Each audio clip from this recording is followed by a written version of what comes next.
Hello students, so today I am going to discuss the chapter Flying Together.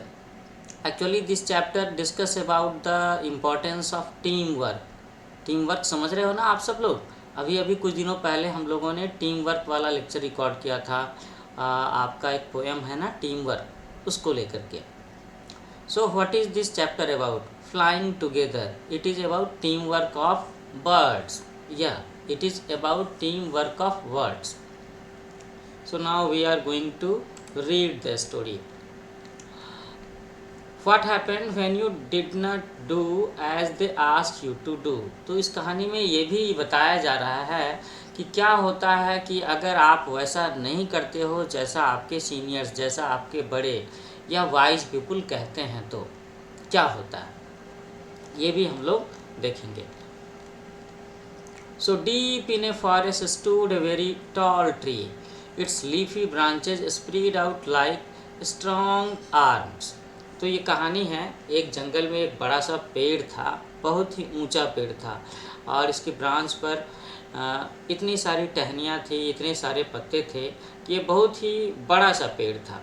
इस पर काफ़ी सारे birds रह सकते थे. So this tree was the home of a flock of wild गीज.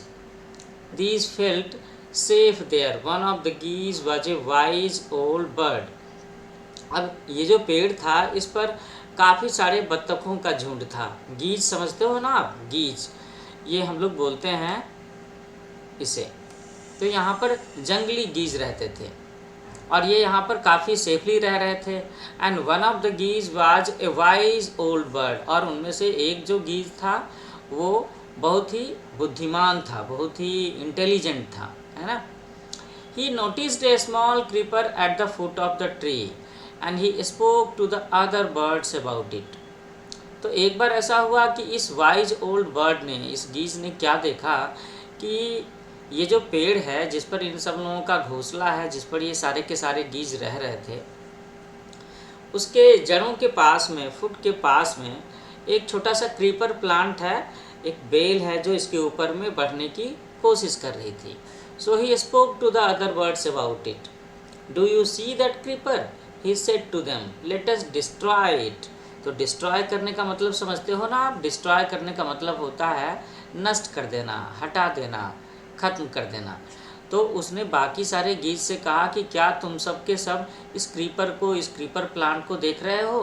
Creeper plant समझते हो ना आप सब लोग, कि जो अपने से सपोर्ट देने वाले प्लांट के ऊपर में लिपट करके ये ऊपर की ओर बढ़ता जाता है, बढ़ता जाता है. तो इस वाइज गीज ने बाकी सारे बर्ड से कहा कि चलो हम लोग इसे डिस्ट्रॉय कर देते हैं, है ना. तो बाकी सारे गीज ने कहा कि why must we destroy it. हमें इसे क्यों नष्ट कर देना चाहिए, इसकी क्या ज़रूरत है. It is so small, what harm can it do. कि ये तो इतना छोटा सा है, ये हमें क्या नुकसान पहुंचाएगा भला. तब वो वाइज ओल्ड बर्ड कहता है कि my friends, that little creeper will soon grow as it creeps up this tree, it will become thick and strong. तो उसने बाकी सारे बर्ड्स को समझाया कि ठीक है, अभी तो ये एक स्मॉल प्लांट है, लेकिन आगे चल कर के ये बड़ा होता जाएगा और ये पेड़ के चारों तरफ में लिपटता जाएगा, मोटा हो जाएगा, स्ट्रॉन्ग हो जाएगा. तो अब बाकी सारे बर्ड सोच रहे होंगे कि ठीक है, इसके बाद इससे हमें क्या नुकसान पहुंचता है भला. What of that asked the geese, what harm can a creeper do us. ऐसा पूछा बाकी सारे बर्ड्स ने कि भाई इससे क्या होगा, इसके बावजूद भी ये हमें, ये क्रीपर प्लांट क्या नुकसान पहुंचा सकता है. तो उसने कहा कि don't you see, replied the wise bird, with the help of that creeper it will be possible for someone to climb this tree. A hunter can come up and kill us all. तो ऐसा बताया उस wise old bird ने.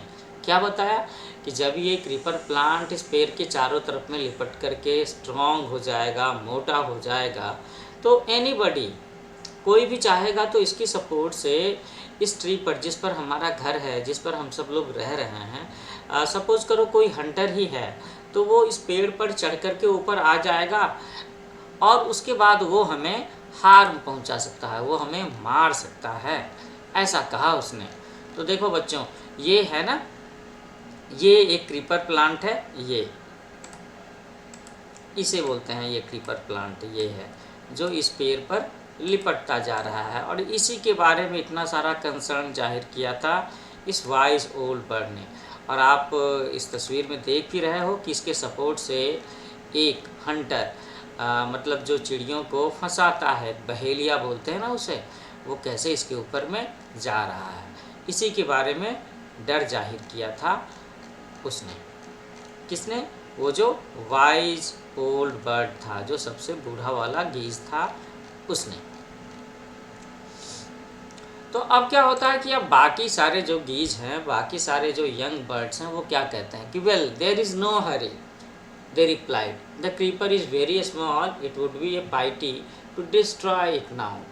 तो बाकी सारे गीज कहते हैं कि ठीक है, लेकिन अभी क्या जल्दी है, ये तो क्रीपर प्लांट अभी काफ़ी छोटा है और अभी तो इसे अगर हम उखाड़ देते हैं, इसे नष्ट कर देते हैं, तो ये तो बड़ी पाइटी सिचुएशन वाली बात लगती है, मुझे तो दया आती है इस छोटे से प्लांट पे। ऐसा कह करके बाकी सारे बर्ड्स ने उसे छोड़ दिया लगता है। So destroy the creeper while it is still young, the old bird advised. Now it is tender and you can cut it easily, later it will become hard and you will not be able to cut it.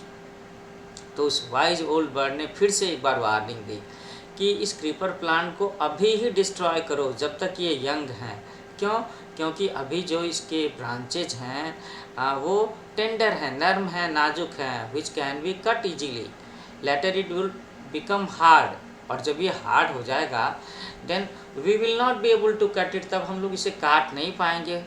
अभी तो जैसे कि वो tender है तो birds अपने चोंचों से कुतर करके उसे काट सकते हैं। तो अब इस बात पर बाकी सारे बर्ड्स ने फिर से क्या कहा कि वेल वी विल सी। और ऐसा कह करके उन्होंने उस बूढ़े वाइज ओल्ड बर्ड की बातों पर ध्यान नहीं दिया, उसकी बातों को टाल दिया। But they did not destroy the keeper.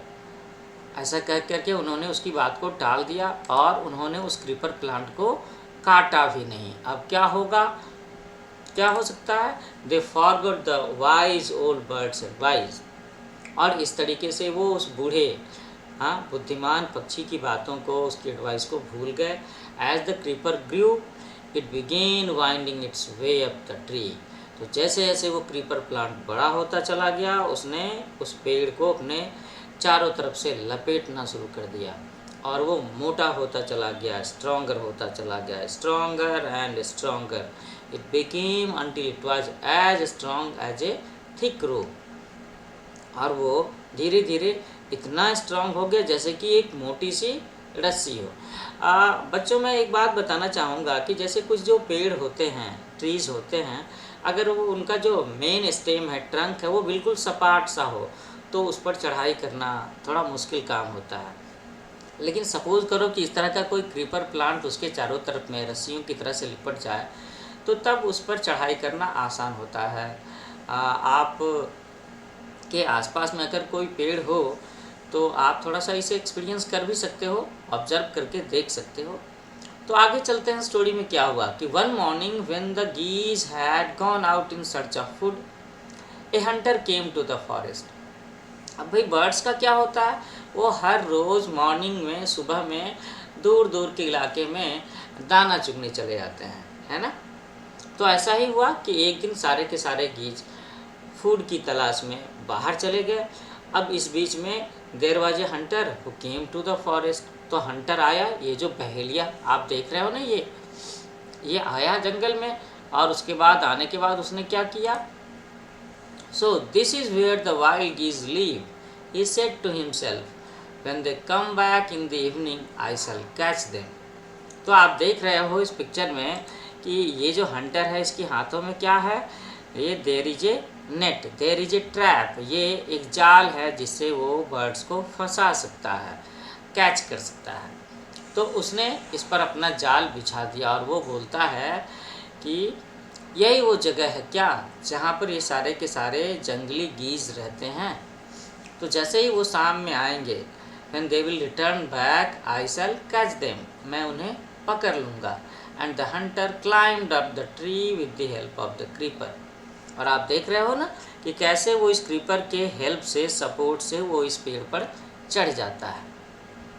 He go he got to the top and spread his net there. अब क्या किया उसने, वो इस क्रीपर के सपोर्ट से पेड़ के टॉप पर, बिल्कुल टॉप हाइट पर पहुंच गया और वहां जाकर के उसने नेट लगा दिया। वही नेट, वही ट्रैप जिससे बर्ड्स को कैच करते हैं, फंसाते हैं। So then he climb down and went away. तो उसने अपना जाल ऊपर में लगा दिया और उसके बाद वो नीचे उतर करके चला गया। Now what happens, so in the evening the geese returned home. They did not notice the net. As they flew into the tree, they were trapped. They struggled hard to get out but could not. अब क्या हुआ कि जैसे ही शाम में ये सारे के सारे गीज लौट करके आते हैं उस पेड़ पर, तो उन्हें पता ही नहीं था, उन्होंने ध्यान नहीं दिया कि देयर इज ए नेट, और वो उसमें फंस गए। और बच्चों, ये जो नेट होता है मछलियों को पकड़ने वाला या बर्ड्स को फंसाने वाला, ये नेट कुछ इस तरह का होता है कि जब आप एक बार इसमें आप फंस जाओ तो आप जितना जोर लगाओगे आप उतना ही इसमें उलझते जाते हो, फंसते जाते हो, ये उतना ही डिफ़िकल्ट हो जाता है। So help help cried the geese, we are caught in the hunter's net. Oh what shall we do. उसके बाद उन सारे गीज ने आवाज़ लगाई, चिल्लाया, रोया। क्या कहा, हेल्प हेल्प, मदद करो मदद करो, कि हम लोग बहेलिया, हम लोग हंटर के नेट में फंस गए हैं। Now what shall we do, अब हम लोग क्या करें, कैसे बचें। तो आप इस पिक्चर में देख सकते हो कि ये जो चश्मा लगाया है, this is wild old geese and these are the young ones. ये सब के सब इसकी तरफ में चिल्ला चिल्ला करके हेल्प की बातें कर रहे हैं। तो आप देख सकते हो ना कि ये सारे गीज किस तरीके से हंटर के नेट में फंसे हुए हैं। अब क्या होता है, so don't make a fuss now, said the wise old bird. Long ago I told you to destroy the creeper but you did not. अब उसने वही बात याद दिलाई कि अब तुम लोग कोई उलझन पैदा ना करो, कि बहुत पहले, long ago I told you to destroy the creeper, काफ़ी समय पहले मैंने तुमसे कहा था कि उसकी क्रीपर प्लांट को डिस्ट्रॉय कर दो, लेकिन तुम लोगों ने मेरी बात नहीं मानी। Now see what has happen, tomorrow morning the hunter will come back and kill us all. तो वो वाइज ओल्ड बर्ड कहता है बाकी सारों से कि अब क्या होगा, कि हम सब लोग तो इस नेट में फंस ही चुके हैं। टुमारो मॉर्निंग, सवेरे में कल हंटर आएगा और हम सब लोगों को मार डालेगा। He will kill us all. So we were foolish, वेव द बर्ड्स। तो बाकी सारे बर्ड्स, बाकी सारे गीज रोते रोते बोलते हैं कि हम लोग तो मूर्ख थे। We are very sorry we did not listen to you, please tell us what to do. तो उन लोगों ने उससे गिल्टी फीलिंग करते हुए कहा कि हम लोगों को बहुत दुख है, वी आर वेरी सॉरी कि हम लोगों ने आपकी बात नहीं सुनी। So now please tell us what to do, कि अब तो बताइए कि अब हम लोग क्या करें, how can we save our life. So then listen carefully, the wise old bird said. उसने फिर से कहा कि तो ध्यान से मेरी बात सुनो, है ना।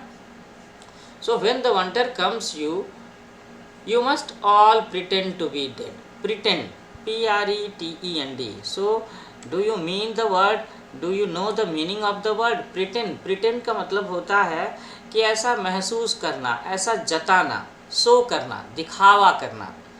तो उसने क्या कहा कि जैसे ही कल सवेरे में हंटर आएगा तो तुम सब लोगों को ऐसा दिखावा करना है that we are dead, just lie still, बिल्कुल ऐसे ही पड़े रहो जैसे कि मरे हुए हो। So the hunter will not want dead birds, और उस हंटर को डेड बर्ड तो चाहिए नहीं। He will throw us to the ground, और वो हम सब लोगों को नीचे ज़मीन पर फेंक देगा। It will then be easy for him to climb down, और इस तरीके से ये उसके लिए आसान होगा कि वो हम सब लोगों को नीचे फेंक दे, और नीचे गिर जाने के बाद में सारे के सारे डेड बर्ड्स को वो उठा ले, है ना। ये बात कही उस वाइज ओल्ड बर्ड ने। और भी कहा कि and take them home when the last of us has been thrown down, we must quickly get up and fly away. तो उस वाइज ओल्ड बर्ड ने बाकी सारे बर्ड से क्या कहा कि we have to pretend to be dead, हम सब लोगों को एक्टिंग करनी है, शो करना है, दिखावा करना है कि हम सब लोग मरे हुए हैं। और ऐसा देख करके वो हंटर आएगा और वो हम सब लोगों को ऊपर से नीचे फेंक देगा, क्योंकि ऊपर से नीचे गिरा देगा, तब उसके लिए ऊपर पेड़ से नीचे उतर पाना आसान होगा, है ना। और इस तरीके से जब वो हम सब में से एक एक करके सारे गीज को, हम लोगों में से आखिरी गीज को भी नीचे फेंक देगा, तब हम लोग उठ जाएंगे and we will fly away. ऐसा ये तरकीब, ये एडवाइस दिया फिर से उस वाइज ओल्ड बर्ड ने। अब देखते हैं कि क्या बाकी सारे बर्ड ने उसकी एडवाइस को फॉलो किया या नहीं किया। सो इसी तरह की बात हुई। In the morning, the hunter came to the tree and climbed up. He looked at the geese in the net. तो अब अगली सुबह में वो हंटर आता है और उसने आकर के देखा, उसने पेड़ पर चढ़ कर के देखा कि अरे सारे के सारे गीज इसमें फंसे हुए हैं। They are all dead. He muttered to himself. उसने अपने आप से ही कहा कि लगता है ये सारे के सारे मर गए। He threw them out of the net one by one. The birds lay still until the last one had been thrown down. तो उसके बाद उसने क्या किया कि उसने उस नेट में से एक एक करके सारे गीज को उतार करके निकाल करके नीचे पेड़ से नीचे ज़मीन पर फेंक दिया। और ये जो बर्ड्स थे, ये जो गीज थे, ये नीचे गिर करके भी चुपचाप बस ऐसे लेटे हुए थे। Then all at once they got up, flapped their wings and flew away. और जब आखिरी गीज को भी इस हंटर ने नीचे ज़मीन पर फेंक दिया, तो उसके बाद ये सारे के सारे गीज एकदम से जाग गए, अलर्ट हो गए, और उसके बाद उन्होंने अपना पंख फड़फड़ाया and they flew away. The hunter was taken by surprise, from the top of the tree he watched all the geese fly away. तो इस पिक्चर में आप देख सकते हो कि ऐसा देख करके ये जो हंटर है उसके चेहरे पर कैसी फीलिंग आ रही है। ही वॉज वेरी सरप्राइज्ड कि अरे ये क्या हो गया कि मैंने तो देखा था कि सारे के सारे गीज मरे हुए हैं, दे आर डेड, और ये सब के सब उड़ने कैसे लगे, है ना, ऐसा लगा उसे। So the hunter was taken by surprise, from the top of the tree he watched all the geese fly away. और इस तरीके से हंटर ये सीन देख करके सरप्राइज रह गया, भौंचक्का रह गया कि अरे ये क्या हो गया, मैंने तो सोचा था कि ये सारे के सारे गीज मुझे मेरे नेट में फंस करके मरे हुए मिल गए, अब मैं इन सबको लेकर के शहर में बेच दूंगा, लेकिन now he will have to return empty hand, खाली हाथ लौटना पड़ेगा। क्योंकि जैसे ही उसने एक एक करके सारे गीज को नीचे ज़मीन पर फेंका, उसके बाद जैसे ही आखिरी गीज नीचे आता है, सारे के सारे गीज जाग गए और उन्होंने पंख फड़फड़ा करके वहाँ से उड़ करके भाग गए। So this is the story written by mister Shiv Kumar and it is adopted from stories from Panchatantra, a wise old bird. तो बच्चों ये कहानी पंचतंत्र से ली गई है ना, और इसके लेखक हैं मिस्टर शिव कुमार। इसमें आप कुछ न्यू वर्ड्स भी देख सकते हो, इसे आपको नोट डाउन करना चाहिए।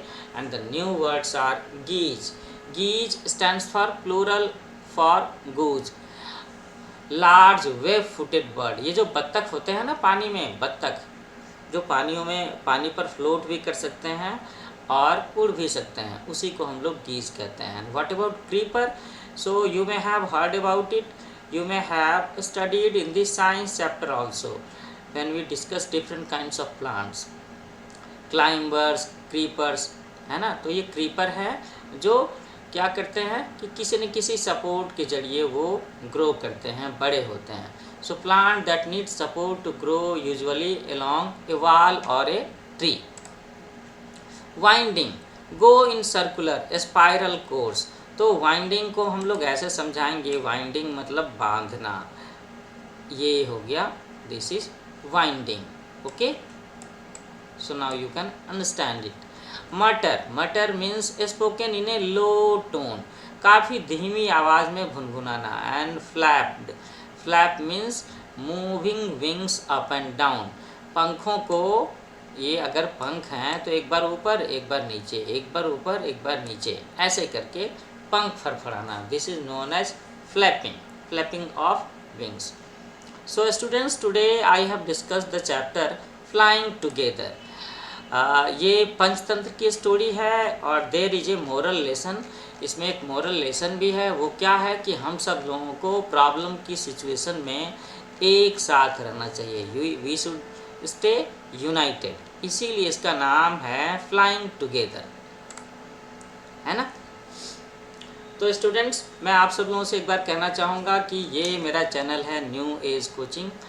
जिन जिन स्टूडेंट्स ने अभी तक इसे सब्सक्राइब नहीं किया है वो इसे ज़रूर सब्सक्राइब करें और बेल आइकन भी ज़रूर क्लिक करें। In the coming days I will be conducting more lectures for you and uploading you.